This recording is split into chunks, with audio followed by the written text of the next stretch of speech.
creu, Deus deu, só a fé faz mudar sua vida. Você creu, Deus deu, a promessa em você será cumprida. Josué preparou todo o povo para atravessar o Jordão. Querido Deus e querido Pai, é no nome de Jesus Cristo de Nazaré, o nosso Senhor, que aqui estamos, ó Pai. E aqui viemos, ó Deus, para aprendermos contigo. Aqui viemos, meu Senhor, para aprendermos com a sua santa, pura e preciosa palavra. Pai, eu te peço, em nome de Jesus, ensina-nos, Senhor. Ensina-nos, ó Deus, a respeito da sua palavra. É ela mesmo que diz que foi o Senhor Jesus que abriu a mente dos discípulos para que eles pudessem entender as Escrituras, para que eles pudessem ter entendimento das Escrituras. E a mesma coisa eu te peço, meu Pai, abra o nosso entendimento, abra, meu Pai, a nossa mente em relação à sua palavra, e que possamos, ó Deus, crescer nesse entendimento. Como Paulo falava à igreja de Corinto, como Paulo alertava aquela igreja, isso também serve para nós. Pois ele mesmo dizia que aquela igreja não podia ser menina no entendimento, mas deveria ser adulta no entendimento. E a mesma coisa compete a nós. Faça-nos crescer no entendimento, na compreensão da sua palavra, que o conhecimento seja cada dia maior sobre a nossa vida, sobre o nosso ser. E tudo isso, ó Deus, para a tua honra e para a tua glória, em nome de Jesus. Levante as suas mãos e diga comigo: Senhor meu Deus, o meu coração está aberto para receber a sua palavra, e o Senhor tem liberdade para falar ao meu coração, em nome de Jesus. E vamos aplaudir o Deus da vida. E glórias a Deus. Glórias a Deus. Oh, meus irmãos, bom dia. Deus abençoe vocês. Vamos sentar em nome do Cristo. Vocês andam sumidos, irmãos? Há mais de uma semana que eu não vejo vocês. Onde é que vocês estavam? Sumido estava você, pastor. Sumido não, eu estava distante geograficamente falando, mas espiritualmente falando eu estava conectado com vocês. Amém, irmãos? E eu quero que você já abra sua Bíblia no primeiro livro de Samuel, irmãos. Vamos lá? O primeiro livro de Samuel, capítulo 1. Qual que é o versículo, pastor? O versículo será o 20. 1 Samuel, capítulo 1, versículo 20.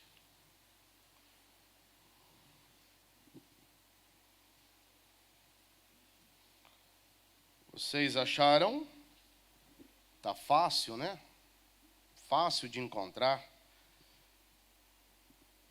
1 Samuel capítulo 1, versículo 20.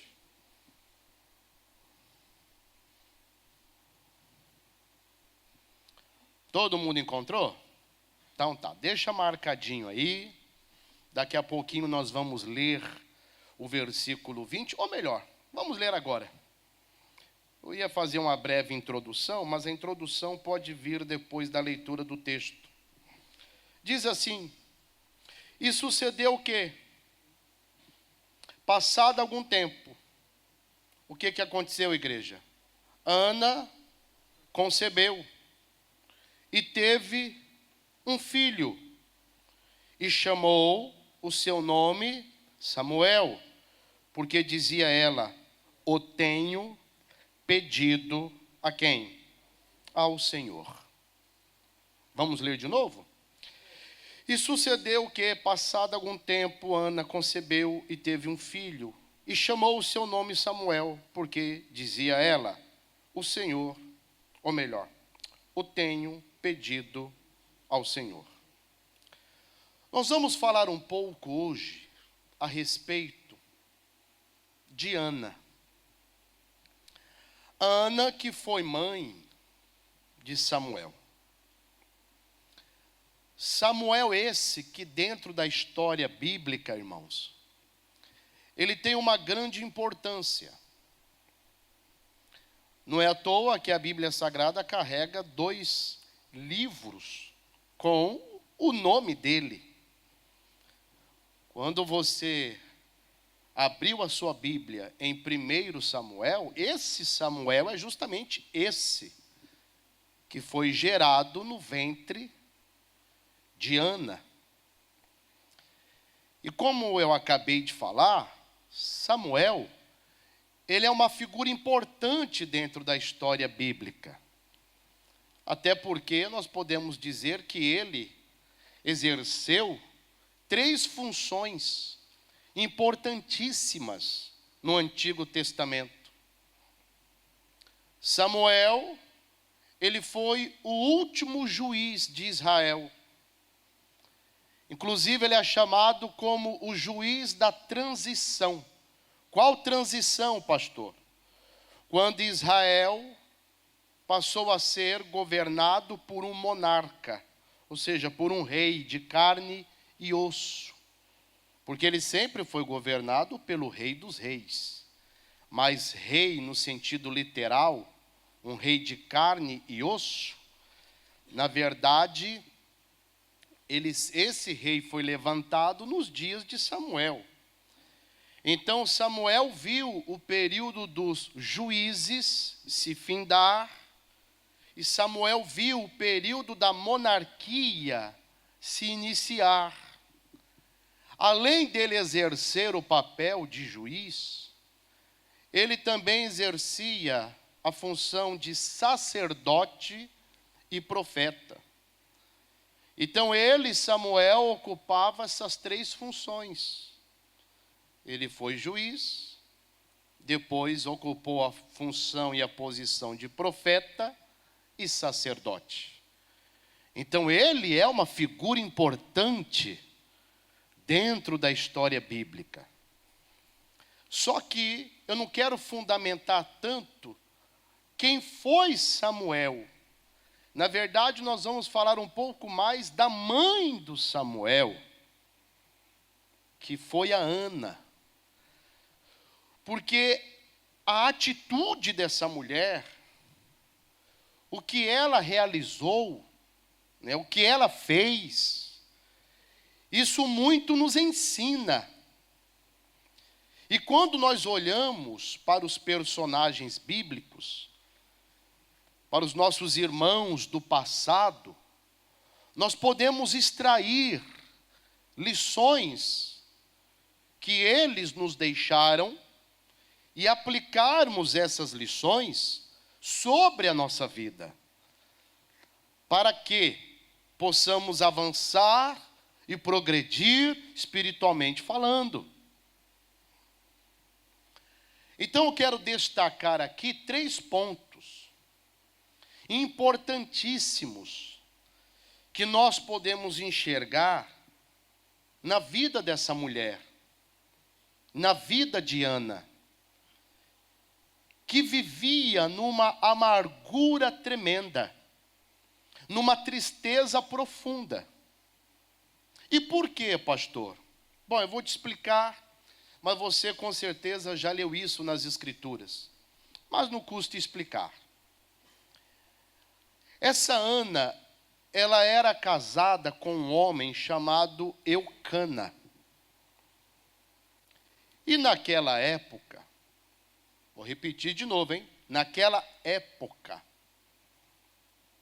a cultura da época permitia que o homem tivesse mais de uma esposa. Então, esse Eucana tinha como esposa Ana, e ele também tinha como esposa uma outra mulher chamada Penina. E o que acontece? Ana, ela não gerava filhos para o Eucana. E se tem uma coisa que no passado, principalmente nos tempos, nos dias do Antigo Testamento, que era sinal de bênção, era o nascimento de filhos. E principalmente filhos homens. E Ana, ela não sabia o que era isso. Em compensação, a outra esposa do Eucana, a Penina, eu até brinco, essa mulher tinha a unção do coelho, gente. Toda hora era um filho que essa mulher gerava para o Eucana. E pelo fato dela gerar filhos e filhos para o Eucana, essa mulher ficava ali, importunando a Ana. Ela fazia questão de mostrar para Ana que ela era uma mulher que gerava filhos.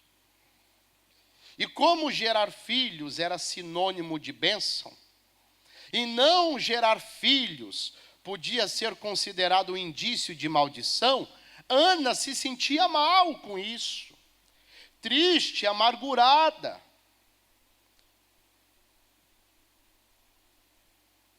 A cada final de 9 meses, possivelmente Ana escutava o choro da criança nascendo na tenda da Penina. Mas ano após ano, Ana nunca havia escutado o choro de uma criança nascida na sua tenda, oriunda do seu ventre. E isso mexia demais com a Ana. Ela ficava para baixo, depressiva, entristecida, angustiada. Só que o versículo que nós lemos, que é o versículo 20, mostra o quê? Que Ana concebeu. Então alguma coisa aí no meio do percurso que mudou aquela situação. E é justamente sobre isso que eu quero tratar. É justamente sobre isso que nós vamos falar nessa manhã. O que Ana fez? O que aconteceu? O que foi realizado para que essa situação fosse mudada? E talvez esse é o retrato da sua vida, irmão. Talvez você está aí angustiado, entristecida, para baixo, depressivo, porque às vezes o que você quer ver, o que você quer contemplar, você não está vendo, você não está contemplando. E talvez está faltando para você fazer o que Ana fez, para poder mudar essa situação. Porque para que situações sejam mudadas, atitudes devem ser tomadas. Às vezes queremos ver as situações sendo mudadas, onde diante dessas situações não existem o quê? Atitudes. E onde não há atitudes, como situações serão mudadas? Então não tem jeito. Então é justamente sobre isso que eu quero tratar com vocês. Agora vamos novamente para o texto. Eu quero que você leia comigo o versículo de número 5.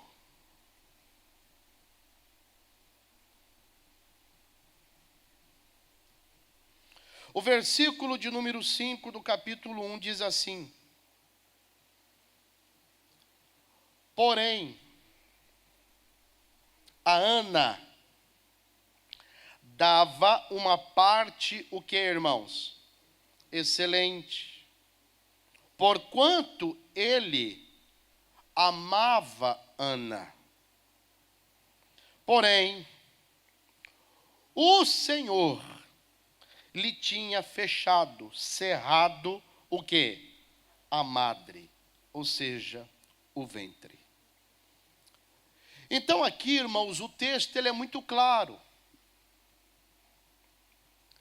A Bíblia diz que quem fechou o ventre de Ana foi o próprio Deus. Foi o próprio Senhor. E por quê, pastor? Deixa eu explicar uma coisa para você. Talvez, em algum momento da sua vida, você já levantou alguns porquês. Você chega diante de Deus e fala, por que, Senhor? E a resposta de alguns porquês, nem sempre você vai ter de uma forma imediata. Nem sempre você vai ter de uma forma instantânea. Esses dias eu estava meditando novamente em Gênesis, mais especificamente na trajetória de José. Desde a venda dele próprio para aqueles cambistas que o destinaram para o Egito. E ali, nós já sabemos a história que ele virou um escravo. Foi trabalhar na casa de um homem chamado Potifar. E lá ele enfrentou diversas situações. Indo parar numa prisão. E lá naquela prisão, foi que houve uma outra situação que o conduziu até diante de Faraó. José então interpreta o sonho de Faraó. E ali o cenário muda. Aí entra em cena aquela frase, né? De escravo para governador. José então se torna o homem mais importante do Egito. Abaixo apenas de Faraó, humanamente falando. Porque aos olhos de Deus ele estava acima de Faraó. E diante de toda aquela fome que alcançou aquela região, todos migram para o Egito, porque no Egito ainda havia mantimento. E é justamente ali, depois de anos, que José contempla quem? Os seus irmãos. E depois de toda aquela situação, em que José testa se realmente seus irmãos se arrependeram da maldade que fizeram para com ele, quando José se revela aos irmãos, os irmãos tentam esboçar uma explicação. José nem permite eles explicarem. José os interrompe e José fala, olha, fiquem tranquilos, porque foi para a conservação da vida que Deus me enviou para cá. Esse entendimento que José teve, de que foi para a conservação da vida que ele foi enviado para aquele lugar, que foi para a conservação da vida, que ele passou tudo o que passou. Se você perguntasse isso para José, enquanto ele estava no fundo daquele poço, ele não saberia responder o porquê que ele estava passando por aquela situação. Não naquele momento. Ele só foi entender o porquê daquele momento quando ele estava lá no Egito, já ocupando o status de governador. Então, meu irmãozinho, tem coisas que você levantar porquês em certos momentos é desnecessário. E por quê, pastor? Porque você não vai ter resposta naquele momento. Mas se a sua vida está nas mãos de Deus, confia que no final tudo vai dar certo em nome de Jesus. Agora, a grande questão é que o Senhor havia fechado a madre. Só que aqui entra o que? Uma grande lição. Qual lição, pastor, que entra em cena? O ventre de Ana estava fechado, mas não o seu coração. E aqui que está a grande lição, gente. O coração de Ana não se fechou. Pelo contrário, o ventre estava fechado, mas o coração não. Ainda que Ana não abraçasse um filho nascido do seu ventre, ainda que Ana não tivesse escutado o choro da criança nascendo na sua tenda, o coração de Ana permanecia aberto em relação a Deus. Porque tem gente que é assim. Se ela não alcança algo que ela quer da parte de Deus, pronto, o coração dela se fecha. Se ela faz um propósito e ela não alcança naquele propósito o que ela queria, pronto. No próximo propósito para ela já nem participa. Ela nem se insere mais. Não adianta de nada. Deus não olha para mim. É como se a pessoa fosse assim um pouco interesseira. Ela não serve a Deus pelo que Ele é. Ela serve a Deus por aquilo que Ele pode fazer por ela. Pastor, mas Deus pode fazer muita coisa por nós. Ele pode fazer muita coisa não, filho. Ele pode fazer tudo. Muita coisa ainda é pouco. Ele pode fazer tudo. Mas ainda que Ele não faça nada, Ele deve continuar sendo Deus na sua vida. E não é isso que estamos vendo. Às vezes a pessoa não alcança o que ela quer da parte de Deus, pronto. Fecha o coração. Já não busca mais a Deus. Já não ora mais. Já não congrega mais. Se afasta da congregação. Busca outros meios, outras formas de ter aquilo que ela está buscando. E às vezes fica até com beicinho para Deus. Como se Deus estivesse lá preocupado com o meu, com o seu, com o nosso beicinho. É aquela velha história, irmãos. Deus não está implorando a nossa adoração. Todos nós estamos aqui agora, nesse momento, nesse domingo aqui, aprendendo com Deus, e aqui viemos para buscar e adorá-lo. Mas se nenhum de nós estivéssemos aqui, o que mudaria isso em relação a Ele? Nada. Ele continuaria sendo quem Ele é. E quem Ele é? Deus. Não muda nada. O que muda é para mim e para você. Nós é que sem Deus não somos absolutamente o quê? Nada, irmão. Nada. E outra.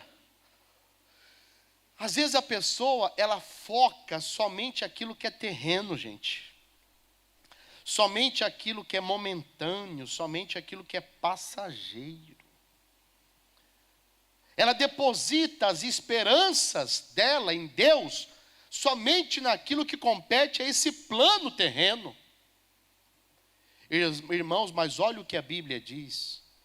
Em 1 Coríntios, capítulo 15, abra lá por gentileza. 1 Coríntios, capítulo 15, versículo 19. Olha que coisa séria você vai ler comigo aqui. 1 Coríntios, capítulo 15, versículo 19. Olha o que Paulo fala para essa igreja.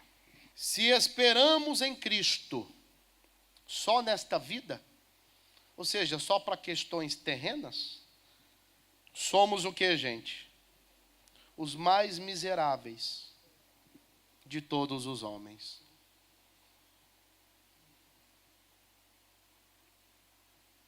Você não pode esperar em Deus só para que Ele te ofereça coisas para você desfrutar aqui nesse plano terreno. Se você cultua a Deus, se você busca a Deus porque Ele pode te abrir portas para que você tenha bens, e você acha que isso é o suficiente, ô meu irmãozinho, com todo respeito, você se enquadra nesse texto. Não, eu estou buscando a Deus porque Ele pode me dar um marido, uma esposa, uma casa, um carro. Meu irmãozinho, Ele pode te dar tudo. Mas se Deus é Deus para você só porque Ele pode te oferecer isso, você está enquadrado nesse texto. Você deveria começar a mudar o seu pensamento. Falar, espera aí. Eu não tenho que buscar a Deus só por aquilo que é momentâneo e passageiro. Inclusive o próprio Senhor Jesus fala disso, irmão. Em João 6, põe aqui para mim, por gentileza, Alice. Em João 6, versículo 27, né? Põe aqui para mim. Se não for, é próximo, é isso mesmo, ó. Trabalhai, ó, não pela comida que perece, mas pela comida que permanece para a vida eterna, gente. Irmãos, olha só. Sabe por que o Senhor Jesus disse isso? Preste atenção. O Senhor Jesus estava num lugar e havia ali uma multidão ouvindo os seus ensinamentos.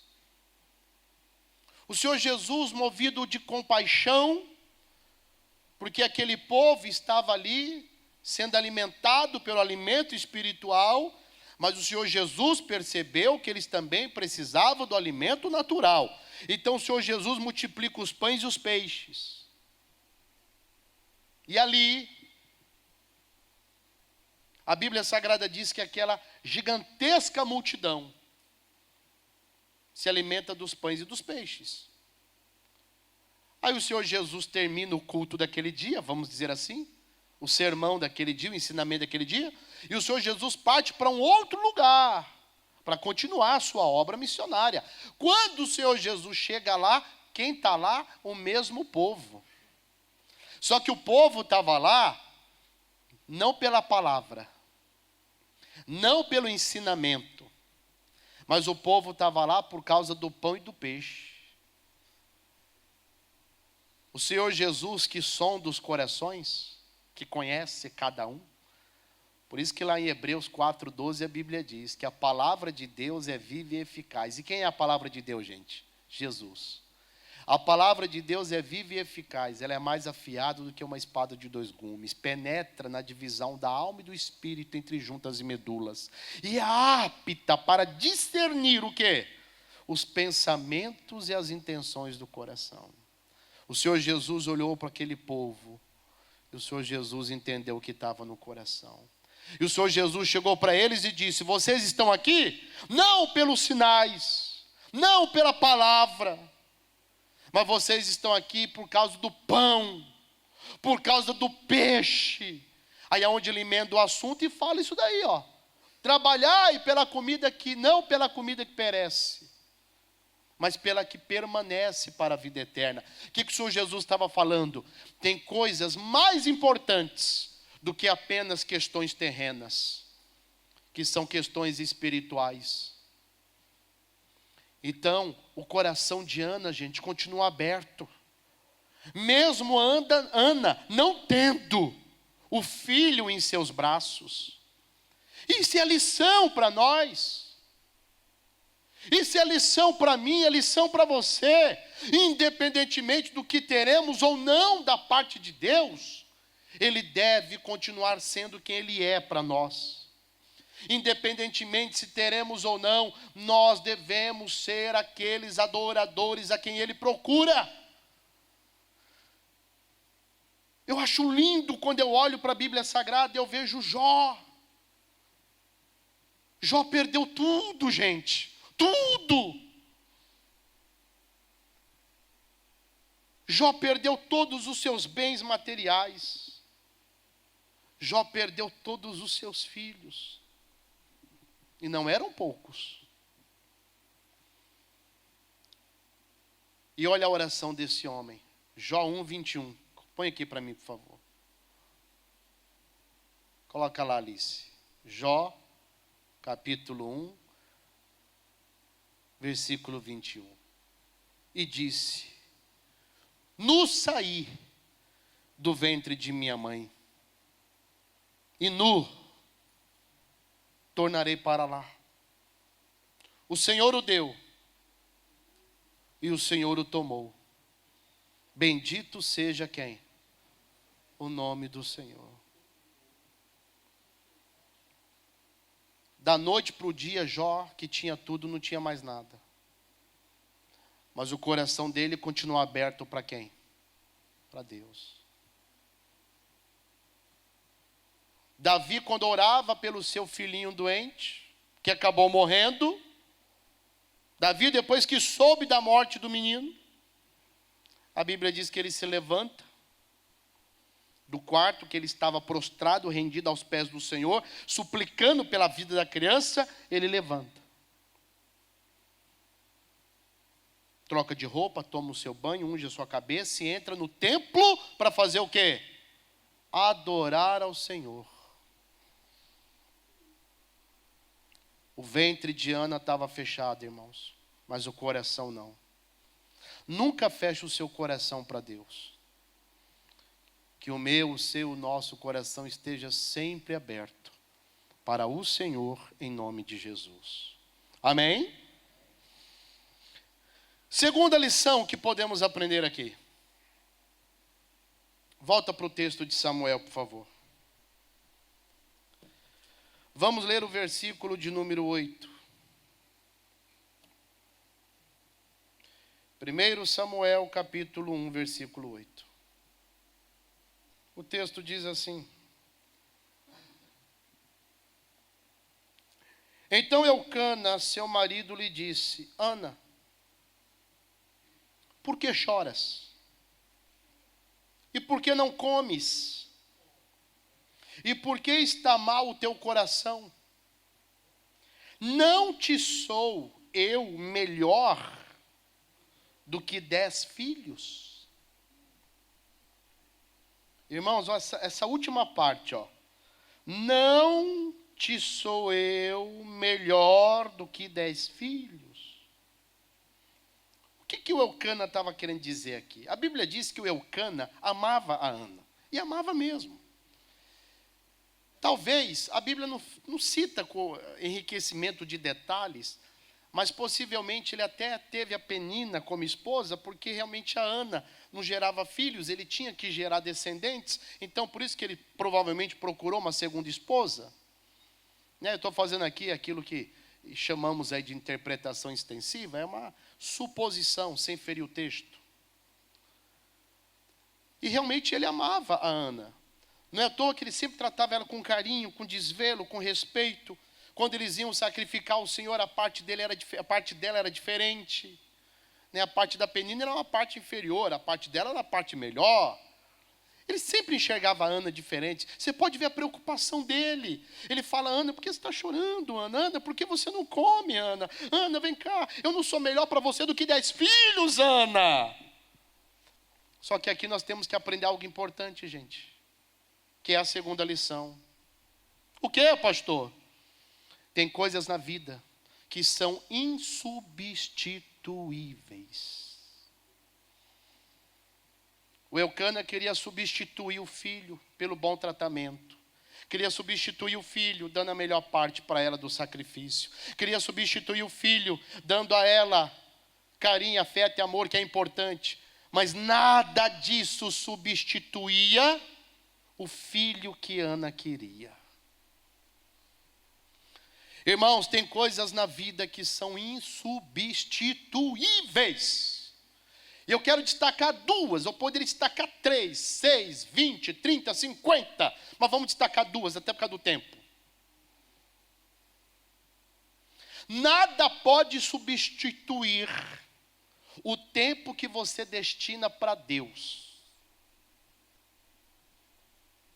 E tem gente que está fazendo uma substituição tola, tosca, estúpida. Eu não consigo acreditar como tem gente que troca o dia da ceia por um churrasco, por um passeio de barco. por um filme no cinema, por um passeio no shopping, por uma pescaria, e etc, e etc. O dia da ceia é o ápice da comunhão. É o dia que a pessoa ingere para dentro de si o corpo e o sangue do Senhor, cumprindo a ordem dEle. É a reafirmação de quem Ele é para você, é a reafirmação da vida eterna. E no dia da ceia, facilmente um convite para um passeio, qualquer outra coisa estúpida, a pessoa aceita. Ceia tem 12 ao ano, eu falta uma, não tem problema, pronto. Irmão, começou com esse pensamento, já é indício que a pessoa não está bem. Começou com esse pensamento, o pensamento deveria ser outro. Em vez da pessoa pensar assim, nós temos 12 ceias ao ano. Eu faltar uma não tem problema. A pessoa deveria pensar ao contrário. Poxa, só tem 12 ceias ao ano. Eu não posso faltar. Porque são apenas 12. Se é uma por mês. Agora, quando a pessoa fala, tem 12 no ano, faltar uma, duas, três, não tem problema nenhum. Tem, irmão. Tem coisa que é insubstituível. Principalmente aquilo que é em relação a Deus. Às vezes perdemos o nosso tempo buscando tantas coisas que são, conforme eu falei no meu tópico anterior, perdemos tanto tempo buscando coisas momentâneas e passageiras que nos esquecemos de buscar a Deus. Corre-se para cima, para baixo, para o lado, vai aqui, vai acolá. E às vezes em busca de coisas que vai servir para você só por um curto período da tua vida, enquanto você estiver aqui, porque aqui somos apenas peregrinos e forasteiros. Hoje aqui estamos e amanhã não sabemos. Por isso que em Mateus 6,33 tem um dos textos mais profundos das Escrituras. O Senhor Jesus, Ele chega e Ele ali começa a ensinar as pessoas, os seus discípulos, dizendo: por que vocês andam preocupados pelo que é a vez de comer, pelo que é a vez de beber, pelo que é a vez de vestir? Não é a vida mais do que o alimento? Não é o corpo mais importante do que a vestimenta? Olhai para as aves dos céus. Elas não semeiam, não colhem, contudo o vosso Pai Celestial as alimenta.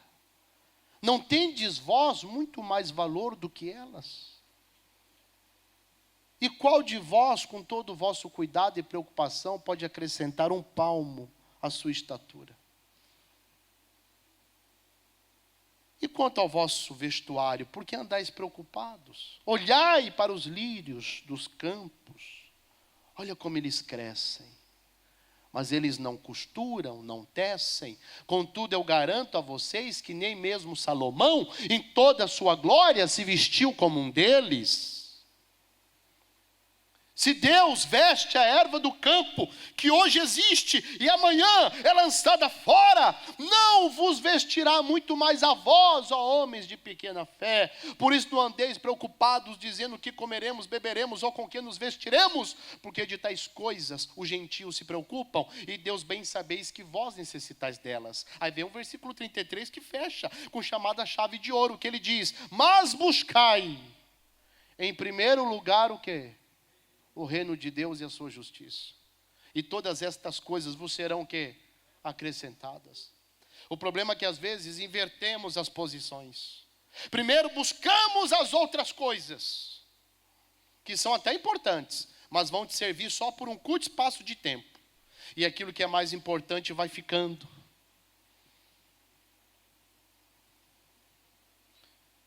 O profeta Isaías, que é o profeta messiânico, lá no capítulo 55, a Bíblia narra uma fala dele.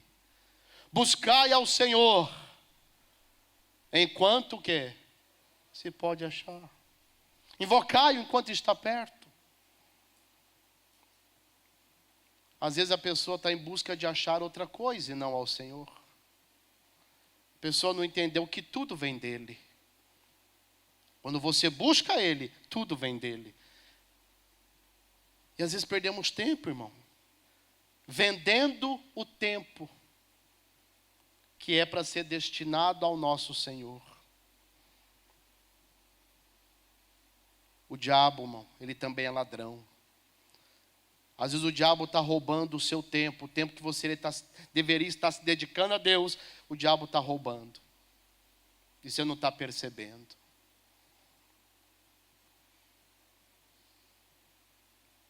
Talvez vir ao culto uma vez ao mês para você é o suficiente. O seu sapato, a sola dele, o seu tênis, a sola dele está sendo mais gastado em outros lugares do que na casa de Deus. Talvez a sua visitação na academia é mais regular e acentuada do que a tua presença nos cultos. Cuidar do corpo é importante? Afinal de contas é o templo do Espírito Santo.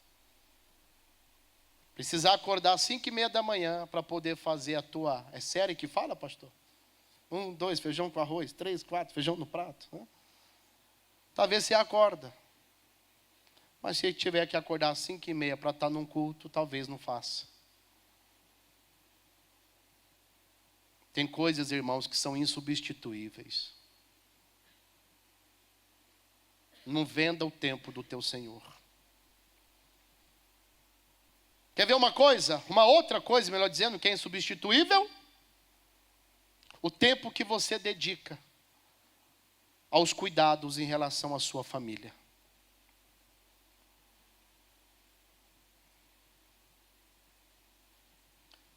Você já notou que se você for parar para fazer uma conta semanal, uma conta de horário,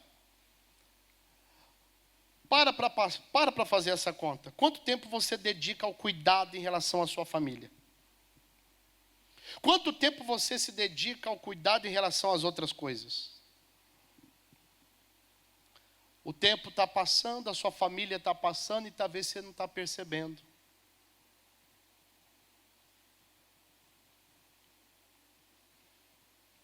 Quando o apóstolo Paulo escreveu para Timóteo, e ele dizia: Timóteo, escreve isso daí, Timóteo.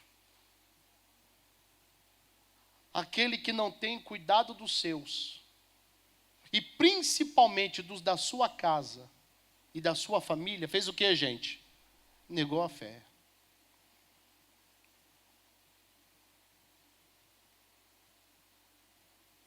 Às vezes o teu filho, a tua filha está crescendo e você não está percebendo.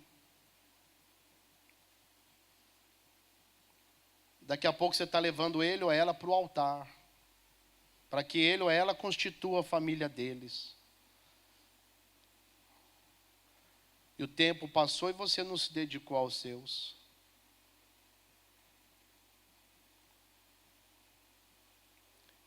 Tem coisas, irmãos, que são insubstituíveis. No Salmo de número 2, abra lá por gentileza.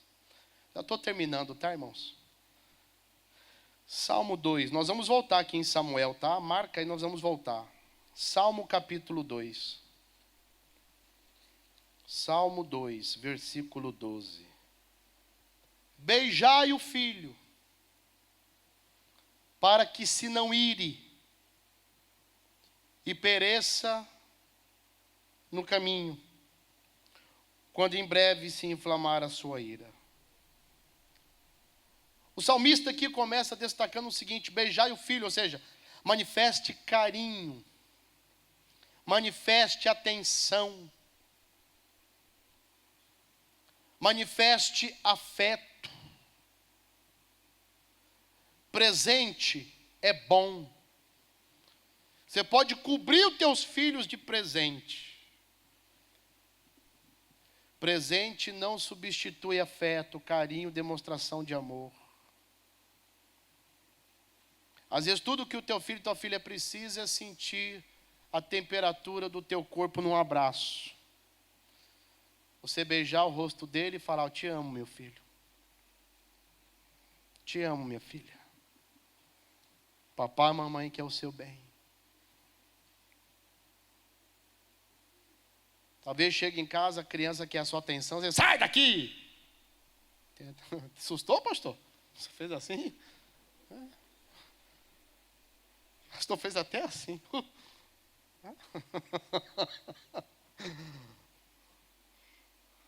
Tem até uma historinha, né? Acho que vocês já ouviram já. Eu lembrei. O filho chega para o pai assim: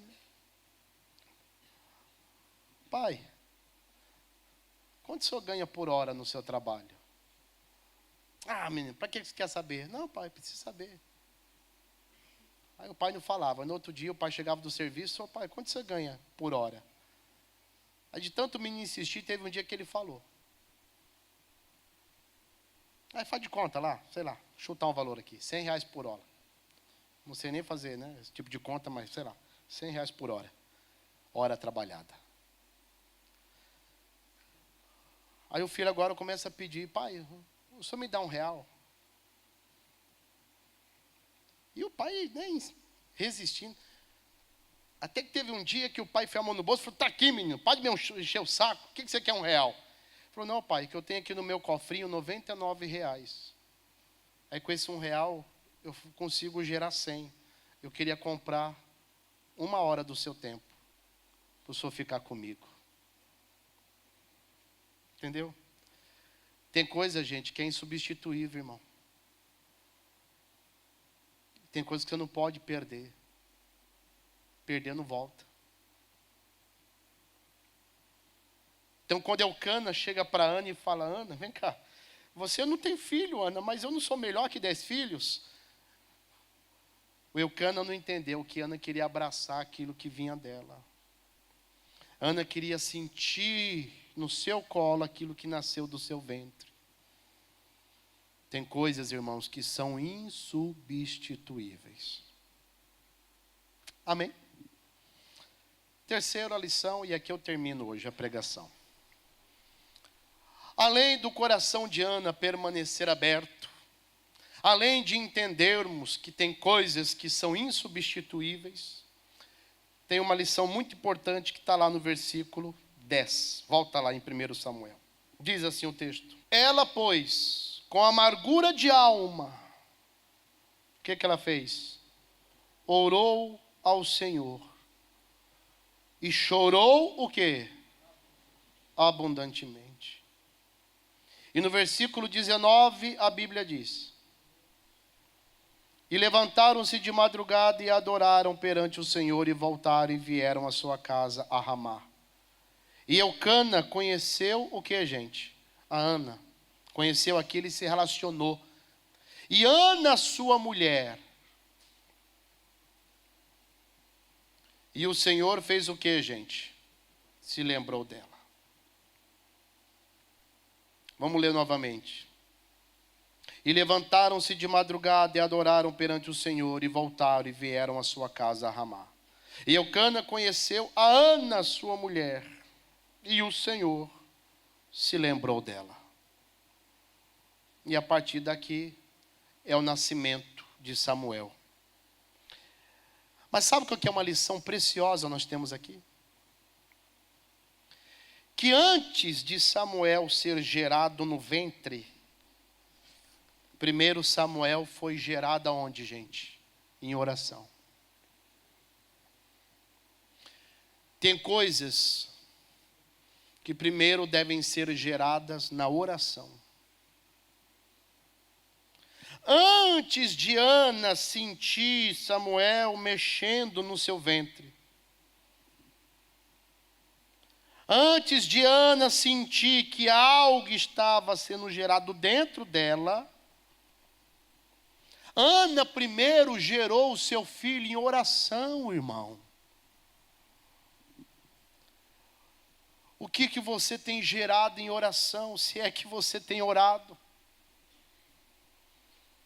O que você tem gerado em oração, diante das suas angústias, diante daquilo que está lhe afetando, diante daquilo que está mexendo com você?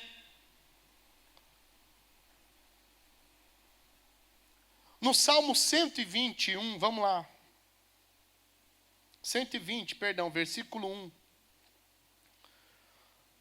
Olha o que o salmista nos ensina aqui.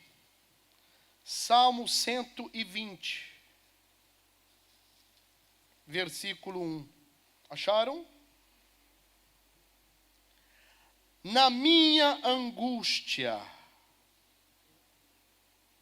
O que o salmista fez? Clamei ao Senhor. E Ele fez o quê? Me ouviu. Você pode ver que na angústia ele clamava, ele não murmurava.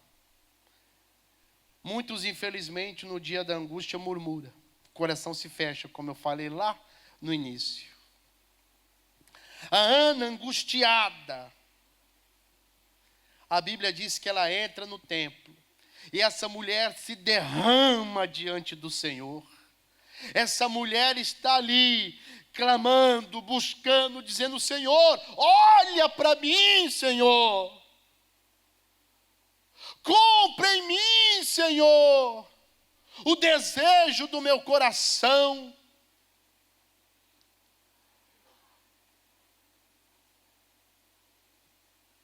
A Bíblia diz: todo aquele que pede, recebe. E às vezes não pedimos, irmãos, não oramos. Achamos que as coisas vão acontecer pela obra do acaso. Eu já falei um bocado de vezes, o acaso não existe. É hora de você começar a gerar aquilo que você quer nas suas orações. É hora de você, meu irmão, começar a se trancar um pouco no teu quarto. Fechar a porta, literalmente, fazer com que os seus joelhos fiquem um pouco calejados. Fazer com que o Senhor possa ouvir a sua voz. Assim como primeiro Ana gerou a Samuel em suas orações, e não no seu ventre, é hora de nós agirmos como Ana. Começarmos a gerar aquilo que queremos e precisamos em nossas orações. Só que às vezes gastamos mais tempo murmurando do que orando. E mal sabemos nós que quando oramos, estamos agradando a Deus e atraindo a bênção dele sobre a nossa vida. E às vezes trocamos o benefício da oração pelo malefício da murmuração.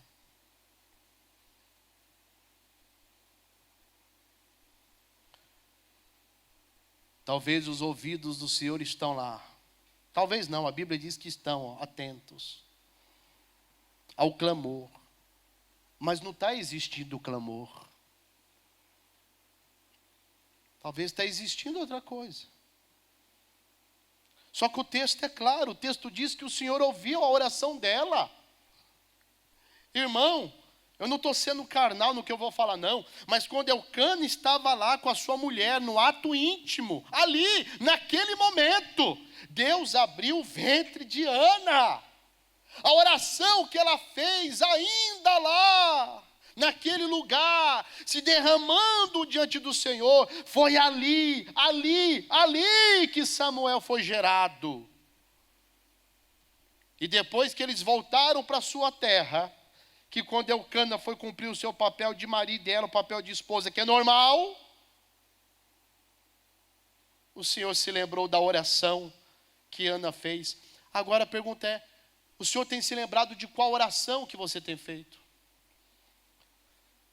Será que o Senhor está se recordando da oração que você fez hoje na abertura desse culto? Ou você chegou aí e ficou assim?